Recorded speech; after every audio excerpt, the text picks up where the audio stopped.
மதுராந்தகம் அருகே கிளியாற்றில் வெள்ளத்தில் சிக்கிய தனியார் பேருந்து மீட்கப்பட்டிருக்கிறது. இது பற்றிய தகவல்களை தருவதற்காக செய்தியாளர் இளங்கோ இணைகிறார். இளங்கோ, விவரங்கள். நிச்சயமாக மதுராந்தகம் அருகே கிளியாற்றில் வெள்ளப்பெருக்கில் சிக்கிய தனியார் பேருந்தை 2ஆம் நாளான இன்று பத்திரமாக மீட்கப்பட்டது. செங்கல்பட்டு மாவட்டம் மதுராந்தகம் அருகே கிளியாற்றில் நேற்று காலை வெள்ளப்பெருக்கு ஏற்பட்டது. அப்போது தச்சூரில் இருந்து செங்கல்பட்டுக்கு 30க்கும் மேற்பட்ட பயணிகளை ஏற்றிச் சென்ற தனியார் பேருந்து தச்சூர் சாலையில் சகாய நகர் பகுதி கிளியாற்று பாலத்தை கடக்கும் பொழுது வெள்ளப்பெருக்கில் பேருந்து சிக்கியது. பேருந்து இருந்த பயணிகள் அனைவரையும் அப்பகுதி மக்கள் பத்திரமாக மீட்டனர். ஆனால் கிளியாற்றில் தண்ணீர் வரத்து வினாடிக்கு வினாடி அதிகரித்து வந்திருந்த நிலையில் பேருந்து மீட்பது காலதாமதம் ஏற்பட்டது.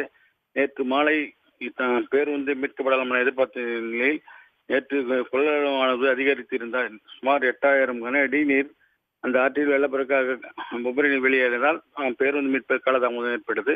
2ஆம் நாளான இன்று சுமார் 30 மணி நேரத்திற்கு பிறகு கிளியாற்றில் வெள்ளப்பெருக்கு சற்று குறைந்து இருந்ததால் ஜேசிபி இயந்திரம் மூலம் கயிறு கட்டி பேருந்தை பத்திரமாக இழுத்து வெளியேற்றினர்.